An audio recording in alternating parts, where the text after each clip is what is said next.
Hai semua, bukan tanpa alasan jika Nabi Muhammad menjadi nomor 1 dalam daftar 100 orang paling penting di dunia, versi Michael Hart.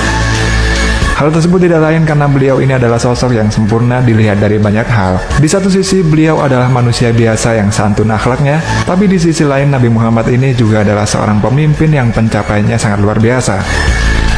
Bagi kita yang muslim, Nabi Muhammad ini adalah sosok yang benar-benar menjadi panutan. Mempelajari sosok Nabi Muhammad ini sendiri bisa kita lakukan dengan berbagai cara. Salah satunya adalah lewat benda-benda peninggalan beliau. Hingga hari ini masih ada begitu banyak peninggalan beliau yang masih eksis dan tersimpan baik. Sandal Nabi Muhammad. Menurut berita bahwa sandal Nabi Muhammad ini terbuat dari kulit sapi yang sudah tidak ada bulunya. Sandal tersebut berlapis dan dijahit serta mempunyai lekuk tapak kaki dan berbentuk seperti lidah, mempunyai tumit dan berwarna kuning. Sandal Nabi Muhammad ini memiliki 2 tali pengikat, salah satunya berada di antara ibu jari dan telunjuk kaki, sedangkan yang lain berada di antara jari tengah dan jari ibu manis. Semasa hidupnya, beliau memiliki 2 sandal dan 8 khuf atau sepatu kulit. Sampai saat ini sandal beliau masih tersimpan baik di dalam sebuah museum khusus yang berada di Turki. Mangkok Nabi Muhammad. Mangkok ini dalam riwayatnya merupakan hadiah dari istri Nabi, yaitu Siti Khadijah. Mangkok ini menjadi salah satu alat minum yang dipakai Rasulullah. Sepeninggal Nabi, mangkok tersebut dirawat dan disimpan sang keponakan, yaitu Khalifah Ali bin Abi Thalib hingga akhir hayatnya. Setelah itu mangkok bersejarah disimpan oleh Fatimah, yaitu anak perempuan Nabi, kemudian lari ke Hasan dan Husain, yaitu anak Fatimah dan cucu Rasul. Selanjutnya mangkok tersebut berpindah-pindah tangan ke beberapa generasi dan keturunan. Di suatu masa keturunan Nabi dikejar-kejar oleh kelompok yang ekstrim. Mereka ini terpaksa keluar dari kota Mekah dan Madinah sambil membawa mangkok tersebut. Dan terakhir sebelum menuju ke tanah Chechnya, mangkok Nabi itu berada di tangan seorang warga di Inggris. Jenggot Nabi Muhammad. Jenggot Nabi Muhammad saat ini disimpan dalam tabung kaca dan peninggalan unik ini berasal dari hasil cukuran Salman dari Persia. Salman ini adalah sahabat dan tukang cukur favorit dari Nabi Muhammad. Jenggot tersebut pernah dicuri pada Juni 1999 dan identitas pelakunya masih belum diketahui.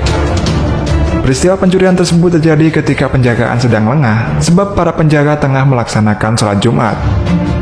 Namun jenggot peninggalan Nabi Muhammad tersebut kembali lagi keesokan harinya. Semenjak kejadian tersebut, penjagaan diperketat lagi menjadi 2 kali lipat. Tapak kaki Nabi Muhammad. Menurut sejarah, jejak tapak kaki Nabi Muhammad ini tercetak semasa beliau pertama kali memasuki bumi Yaman. Selain itu juga terdapat 44 jejak tapak kaki para keturunan Nabi Muhammad yang ada pada Museum Topkapi di Turki. Dalam kitab Mawaqif ala Dunia, Imam Kasafani menyatakan bahwa apabila Nabi Muhammad SAW berjalan di atas batu, maka kakinya akan tenggelam dan meninggalkan kesan cetakan. Fenomena ini telah diakui dan dinyatakan sebagai suatu keajaiban. Hal ini juga mengingatkan pada batu bekas tempat berpijak Nabi Ibrahim ketika beliau membina Ka'bah dan jejak kakinya dipelihara sampai sekarang ini.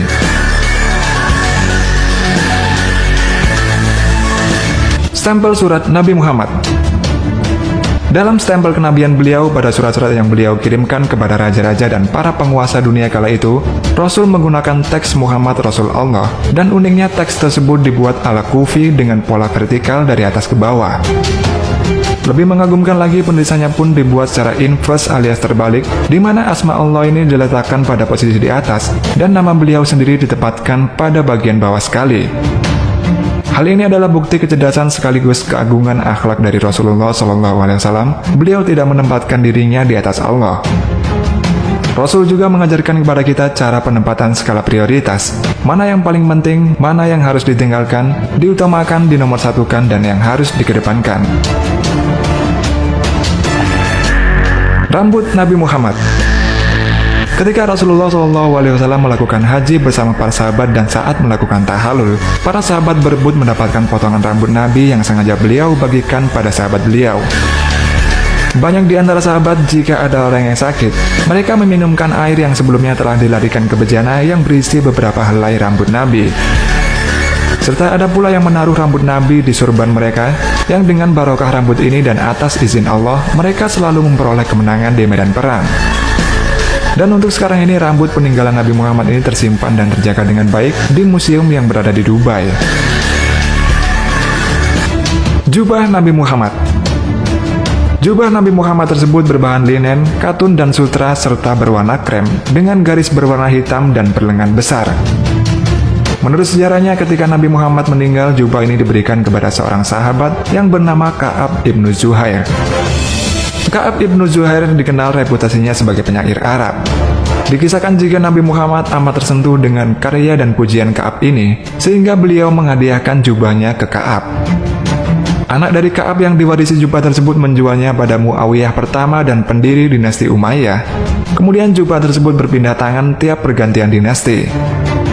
Perjalanan terakhir jubah ini diinisiasi oleh Sultan Salim pertama, yaitu penguasa dinasti Utsmaniyah, yang pada tahun 1595 memindahkannya ke Istana Topkapi di Istanbul, Turki sampai sekarang ini.